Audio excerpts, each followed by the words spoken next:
Hello साथी हो, नमस्ते, गुड आफ्टरनुन।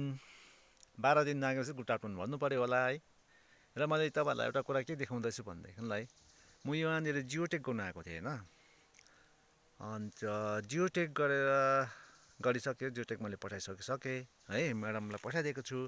अनि यहाँनिर चाहिँ मैले के हेर्दैछु भनेदेखिलाई बाटो हेरेको हेर्नुहोस्, अस्ति पहिरो गएको ठाउँ हेर्नुहोस्। यहाँ यस्तो पहिरो गएको छ होइन। यो पहिरो गएर यहाँको बाटो चाहिँ यस्तो भएको रहेछ। यहाँनिर बाँसको झ्याङ थियो यहाँनिर होइन। यो बाँसको झ्याङ चाहिँ डल्लै पल्टेर चाहिँ उतल पुगेको रहेछ हो। अन्त यहाँ हिँड्नुको लागि चाहिँ एकदमै असुविस्ता रहेछ। र त्यसले गर्दाखेरि अब मैले ब्लग बनाउँदैछु होइन। अब पुरानै हो, पुरानो भन्दा पनि साह्रो पुरानो त होइन। अन्त तपाईँहरूले सेयर पनि गरिदिनुहोस् होइन, लाइक पनि गरिदिनुहोस्। अन्त बाटो चाहिँ यस्तो छ हेर्नुहोस् है, अब तपाईँलाई देखाउँदै जान्छु। र म चाहिँ यहाँनिर यहाँ माथिसम्म आएको थिएँ हो। तर त्यहाँदेखि चाहिँ तपाईँलाई देखाउनुको लागि चाहिँ मैले आएको छु होइन। अब तपाईँलाई देखाउँदै लाँदैछु हो, हेर्नुहोस् है। अप्ठ्यारो छ बाटो हो। र यहाँ चाहिँ अब 100 डेजको बनिनेवाला छ होइन। 100 दिने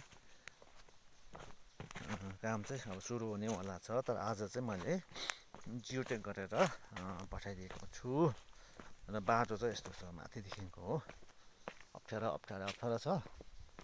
यहाँ अस्तिको त्यो पहिरोले चाहिँ माथिबाट आएर चाहिँ सोरेर आएर चाहिँ यो रुखहरू चाहिँ यहाँ रहेछ, यो बाटोमा हो। हेर्नुहोस् न कति अब गाउँ समाजको स्थिति यस्तो छ, गाउँको स्थिति यस्तो छ हो। अब हुनु त कति जग्गा त राम्रै भइसकेकै छ, र पनि अस्तिको पहिरोले गर्दाखेरि फेरि अब त्यस्तै भएको छ कति जग्गा क्या। हेर्नुहोस् यहाँ अब त्यो जति पनि त्यो पहिरो गएको छ पहिला पुरानो गरेकोहरू, त्यसमा चाहिँ अब रिपेयरिङहरू आइदियो भने चाहिँ एकदमै राम्रो नि है। अब एउटा हाम्रो सरकारबाट होइन रिपेयरिङहरू आइदियो भने चाहिँ एकदम राम्रो भएर जान्छ। त्यो भत्केकोहरू टुटेकोहरू होइन त्यस्तो छ। गाउँतिर अब 100 डेज त बनिएको छ, तर बाटोहरू छ त्यसरी पहिरोले गर्दाखेरि चाहिँ एकदमै असुविस्ता भइरहेको छ। हेर्नुहोस् यस्तो छ। र यो चाहिँ लोवर ठकुरी गाउँ भन्छ है, 1 नम्बर भन्छ है। नम्बर चाहिँ 1 नम्बर भन्छ, वार्ड नम्बर चाहिँ कति छ वार्ड नम्बर चाहिँ मैले भुलेको छु। हेर्नुहोस् है, यस्तो छ बाटो हो। र यहाँबाट गएर चाहिँ तल चाहिँ फेरि मेन रोड छ यहाँनिर। यो रोड तल सुकिया पुग्छ, प्लुङदुङ पुग्छ हो। हेर्नुहोस् यहाँको बाटो चाहिँ यस्तो छ।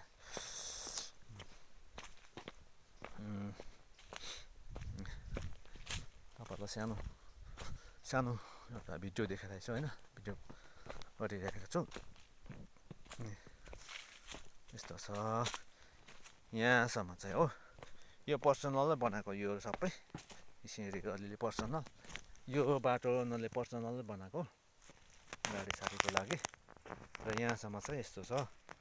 अन्त यही हो, मैले यो जियोटेक गरेर यहाँबाट पनि पठाएको छु, बिचबाट पनि चाहिँ माथिबाट पनि 3टा जियोटेक गरेको छ। र यहाँनिर चाहिँ बाटो छ हो यसरी।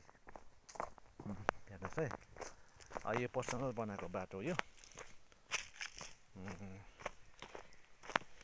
यस्तो छ, गाडी हिँड्ने बाटो चाहिँ बनाएको हो।